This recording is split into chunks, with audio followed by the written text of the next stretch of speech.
Dobar dan, dragi prijatelji, ljubitelji književnosti i pisane reči.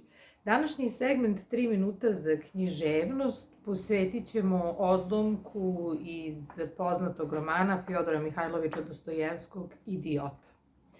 Krajem novembra po Jugovini oko 9 časova voz iz Varšave je punom parom stizao u Petrograd.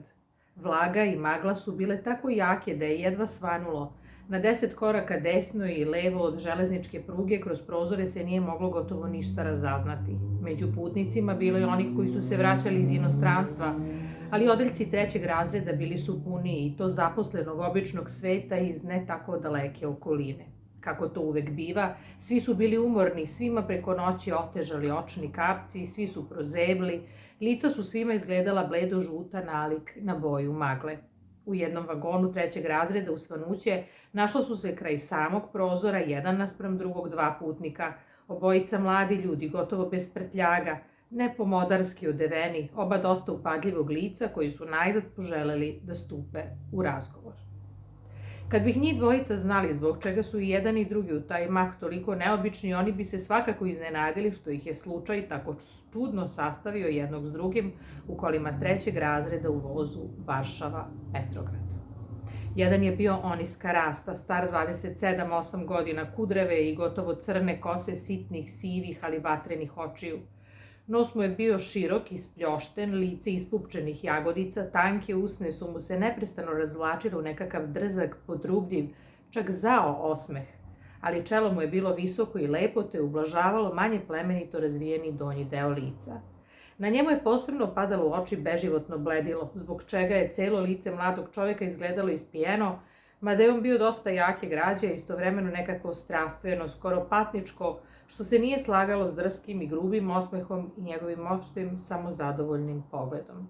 Bio je toplo obučen u širok crni jagnjeći kožuh, spolja opšiven i noću nije ozebao, dok je njegov sused na svojim od studeni utrnulim leđima morao da oseti svu slast vlažne novembarske ruske noći, za koju očigledno nije bio pripremljen.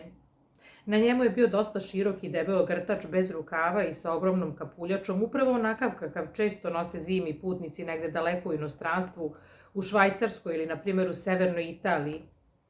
Ali ono što je koristilo i sasvim zadovoljavalo u Italiji nije se pokazalo mnogo podesno u Rusiji.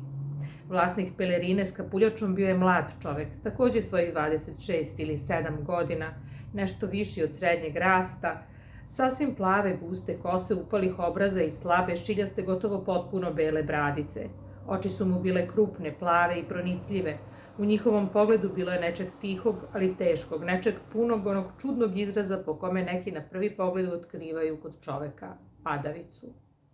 Inače, lice mladićevo bilo prijatno, fino i suvonjavo, ali bezbojno, a sada čak pomodrelo od hladnoće. U rukama mu se klatio mršav zavežljaj od stare izbledele svile, koji je, čini se, sačinjavao ceo njegov putnički prtljag. Na nogama imao cipele debelih đonova i kamašne, sve to nije bilo rusko.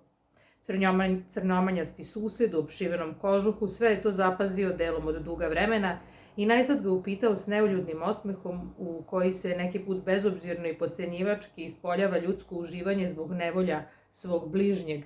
Zima, i zatre se ramenima. Vrlo hladno, odgovorio je sused neobično predosetljivo, i uzmite da je ovo još Jugovina, a da je mraz, nisam ni pomišljao da je u nas tako hladno, odvikao sam. Iz inostranstva ste, jeli? Da, iz Švajcarske. Bio je ovo početak romana Idiot Fjodora Mihajlovića Dostojevskog, u kome se prvi put susrećemo sa glavnim likom, knezom Miškinom, tako da ste imali prilike da čujete i njegov opis. Nadam se da ste danas imali vremena za književnost. Sve najbolje.